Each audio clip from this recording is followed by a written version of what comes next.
You've seen the schedule. So let's not waste each other's time here, because we don't have a lot of time doing the hard stuff that we need to do to get to where we want to go. This is about winning. It's about winning the world championship, period. It's time for another edition of the Mike McCarthy Show, powered by Reliant Energy. Inside the Globe Life studio here at the Star in Frisco, Bill Jones, joined not by head coach Mike McCarthy. We've got Isaiah Stanback, the former Cowboy, here. As you all know, of course, Coach McCarthy tested positive for COVID the beginning of the week back on Monday. Big win for the Cowboys over the Saints, 27-17, with Dan Quinn, the interim head coach. And if Isaiah Stanback, you can do as well as Dan Quinn did on Thursday night, then it is another Cowboy victory here on the Coaches Show. Absolutely. Dan Quinn did an awesome job filling in for Coach McCarthy. And ultimately, these guys did what they needed to do in order to get the W. It wasn't the prettiest win, but you don't get cool points for having pretty wins. These guys went out there. They played okay defense. They did good defensively in terms of the passing. They still have to shore up some things on the rushing side of things in terms of being able to stop teams from rushing the ball, because they're going to see a lot more of that as we continue to face the NFC East. And offensively, we moved the ball. Obviously, it was the first time having all three receivers, and that was awesome. But we still have to protect a little bit better and get this rushing game going. All right, Isaiah and I will break it down further a little bit later in the show. But right now, let's hear from Dan Quinn and his post-game comments after the win over the Saints. I haven't spoken to him yet, so he's supposed to be online, or if he's here. So, Mike, if you're listening, hello. But I don't. I have not spoke to him yet, so yeah, I'm looking forward to visiting with him. Your first time on the sidelines this season, just the energy and presence of being there. What was that like for you? Well, it was fun, because it was that kind of emotional game. There was big plays. Certainly our offense had a few, and it was exciting to see that. And defensively, obviously getting the takeaways was good. So I'm hopeful that I'll be you guys won't see me again. I'll be back up on the top here, hopefully by the next game. And Mike will make all the progress that we need to have him back on the field. And a lot of the other guys, too. We missed a number of guys today from on the staff side and a couple of players as well. So hopefully this is hitting us with some time to see if we can get back and get back to our normalcy. Mike said sometimes you got to learn how to win ugly. Is this one of those games where you win ugly? Well, I think at the end it's just a matter of the resiliency. Not every game is the same. And tonight we knew going in this was going to be a fight and this was going to be a battle, and it certainly was. So we were coming in ready to make sure we were ready to get it on and with physicality and aggression. And we said if it took all night or longer into overtime, we'd be ready to go however long it took. And we got some excellent leaders. You guys could hear the way Dak talks before the game to the team. It's one of the most impressive things that I've been a part of. So the leadership, the commitment, these guys battling for one another, you can tell they've got a unique brotherhood that ties them together, and they're allowed to fight together. And so it's really cool to see. What did Dak say? Some of it we can repeat, some of it we can't. But it was just a matter of, echoing Mike's message, about complementary football. He included other guys into it, how we need to go attack and how we'll play. And so it's pretty cool when you see, guys living in unity together. And I think that's what this team stands for. And all sides, all phases. I mean, these punters were hitting bombs tonight. The field position, the effort, by the guys on the outside, certainly with Goodwin and Joseph. And both both punters were really ripping the ball. And so the field position was a real factor. There was a stretch in the first half on a touchdown drive where Amari converts the third down with the long one. CD gets the big game on the quick hitter, and then Gallup makes that touchdown in the back corner. You guys haven't had your three guys too often this season. What stood out from that period? Yeah, I thought what a cool way for Amari to reconnect and get back in. And so I'm sure moving forward, his reps and play time will go. But just having those guys in, I can tell you firsthand at practice when all three of them are ripping, it is a handful. And so others got to feel that, but it was just good to get guys back. And we've got some more guys coming. We've had some guys out, not just on COVID, but injury related as well. And hopefully we'll get some more guys back next time we go get to play. Dan Quinn after the Cowboys' victory over the Saints. And up next here on the Mike McCarthy Show, it's David Moore as we break down the final 5 games of this NFL season for the Cowboys. The Mike McCarthy Show, presented by Reliant, is brought to you by AT&T, Ford, built for Texas, built for you. The University of North Texas, proud partner of the Dallas Cowboys. Miller Lite, the only beer of the Cowboys. It's Miller time. And by Reliant, an NRG company.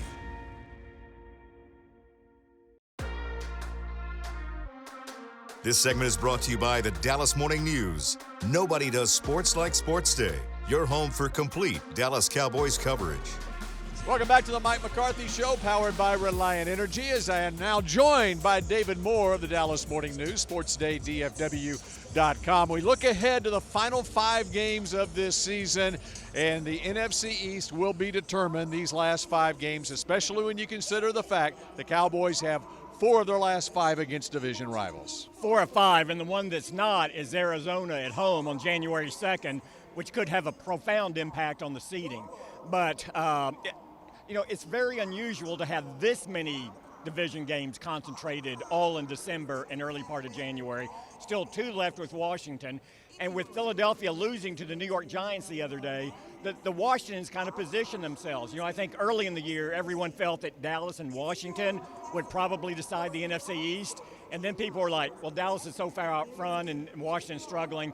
It does appear these 2 teams are going to be the viable contenders in the NFC East late in the season. And the Cowboys getting players back from injury, of course, in this game against New Orleans. But then you look ahead at the next couple of weeks with Randy Gregory and Neville Gallimore on that defensive line due to come back. And this is key for them, especially when you look at how Micah Parsons has played without those guys in the defensive front.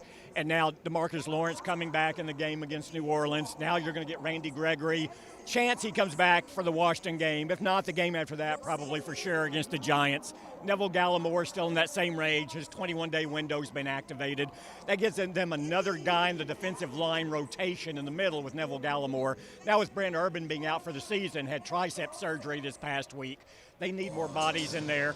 And this is really very unusual. You normally don't get impact players in the defensive front returning in December. You're usually having to make do and play without them. So this is a big boost for the Dallas defense. All right, December is always Pro Bowl voting month in the National Football League, and some of the early results that have been released week to week have come out. And, last week, Trayvon Diggs was 5th overall in the voting. He got passed by some guy named Tom Brady this week. What were people thinking? I have no idea.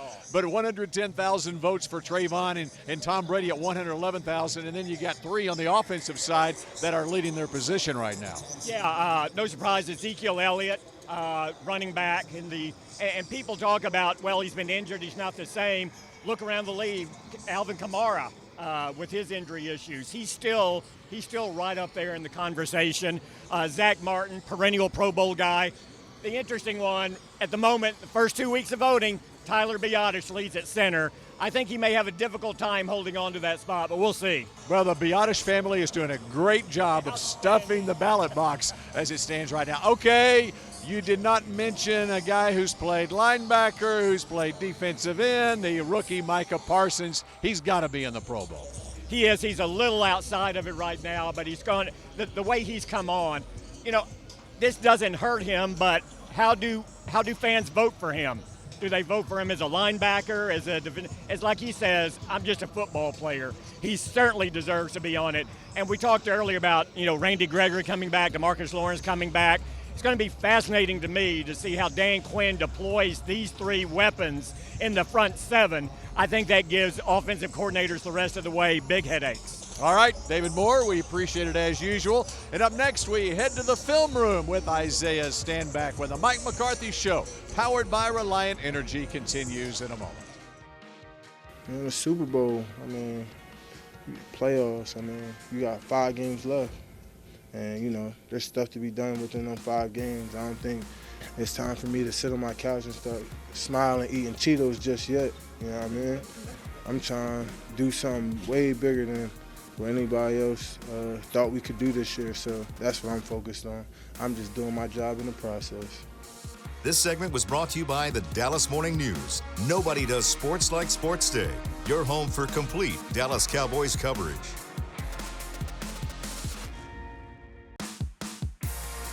This segment is brought to you by WinStar World Casino and Resort, the casino of the Dallas Cowboys.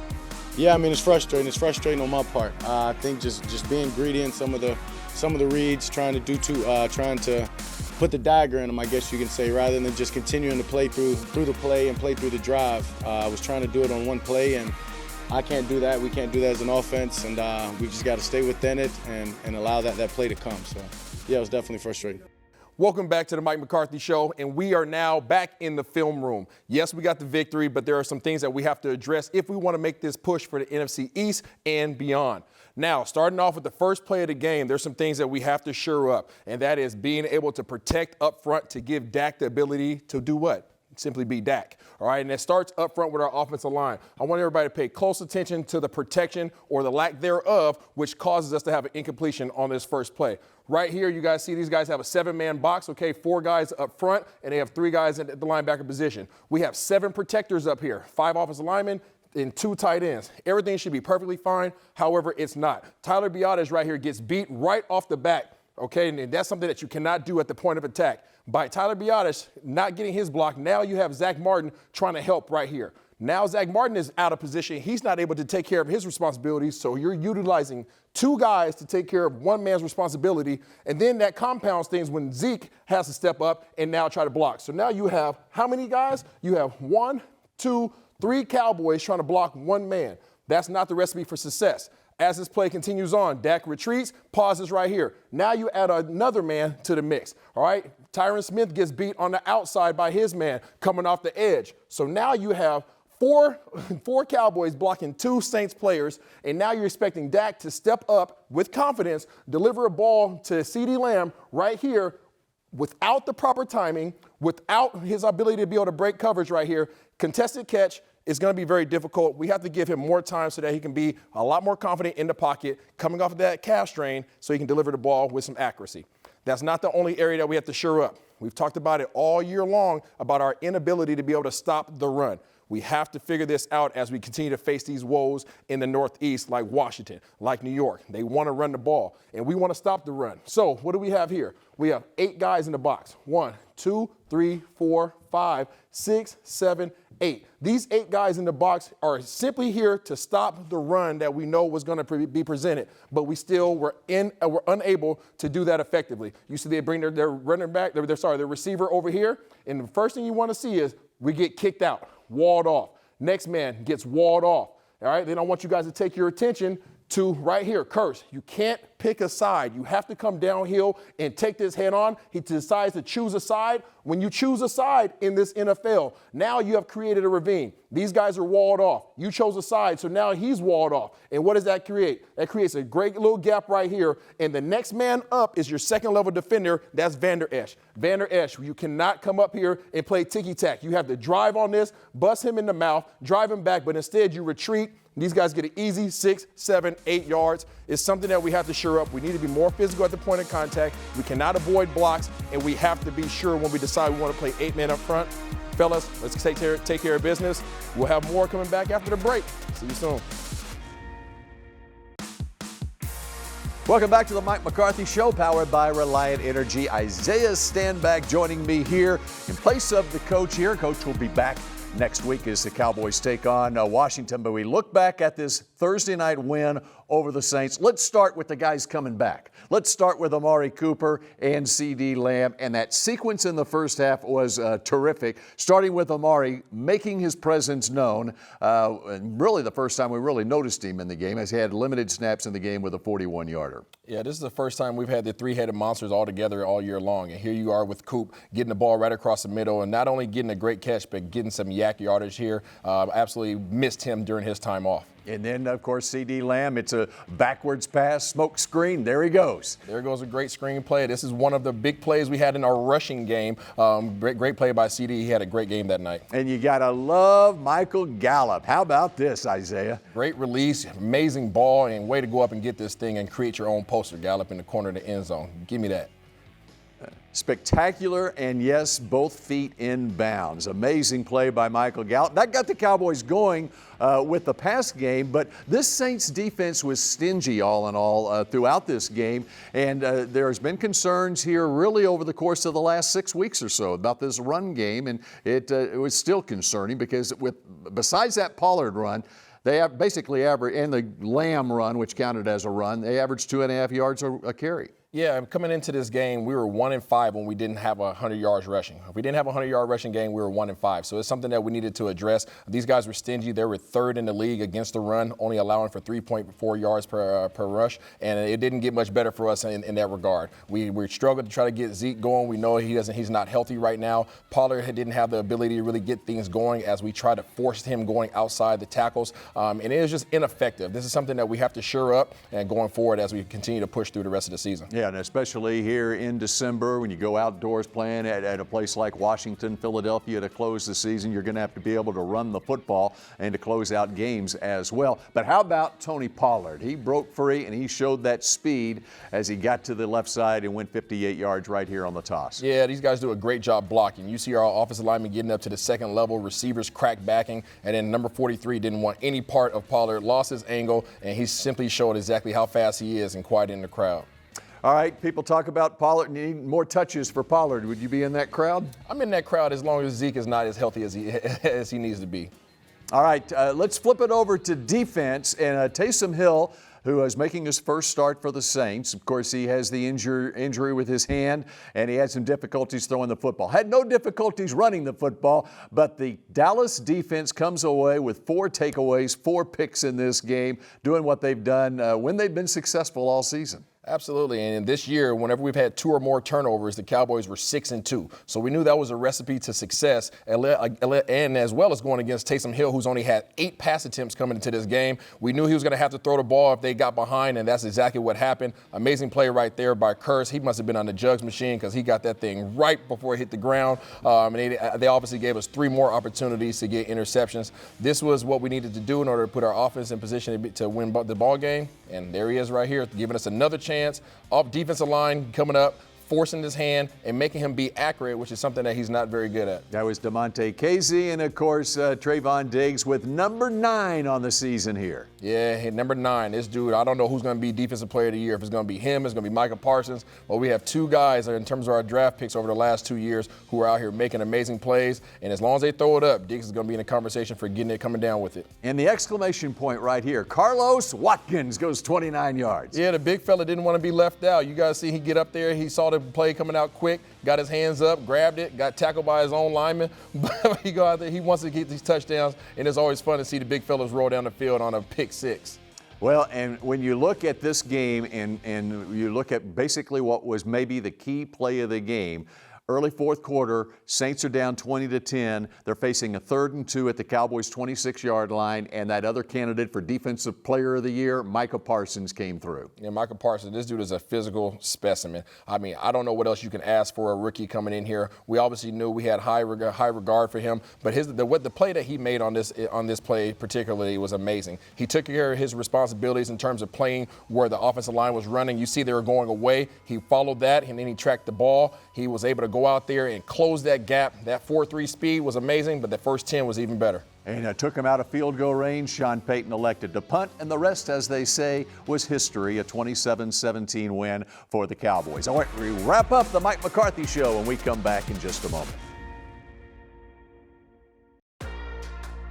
Final minute or so of the Mike McCarthy Show, powered by Reliant Energy, here in the Globe Live studio. Isaiah's stand back breaking it down. And Isaiah, this is when we usually talk about the unsung star of the game. And I've got DeMarcus Lawrence as my unsung star of the game. He played more snaps than they expected him to play and really made his presence known. His presence was definitely known, even from the opening series. He did a great job of just coming and bringing that energy. That's exactly what you expect out of D-Law, that relentless effort, coming downhill, on pass plays, being able to go ahead and force the hand of the quarterback and making it uncomfortable for him. He had knockdowns, he had pressures, and he really allowed for his other players to go out there and shine. Yeah, it's so great to have DeMarcus back. And as we look ahead to the upcoming week, Cowboys will go to Washington. Got the long weekend this weekend. And we might be seeing Randy Gregory on the other side when the Cowboys go to Washington next week. I hope so. It would be awesome to have the whole band back together again. D-Law, Gregory, and Parsons. Whew, that's a problem. Well, it is. It'll be interesting to see how Parsons is used down the stretch, the final 5 games of this season. Again, Mike McCarthy will be back with us next week for the Coaches Show. Isaiah, you filled in nicely, almost as nicely as Dan Quinn did on Thursday night in New Orleans. We appreciate all of you joining us here for the Mike McCarthy Show, and we will see you again next week. The Mike McCarthy Show, presented by Reliant, was brought to you by Ford, built for Texas, built for you. Bank of America, the official bank of the Dallas Cowboys. Miller Lite, the only beer of the Cowboys. It's Miller time. Geico, switch today and see all the ways you could save. And by NFL Game Pass. You'll never miss a game again. Enjoy full and condensed game replays from Week 1 to the Super Bowl.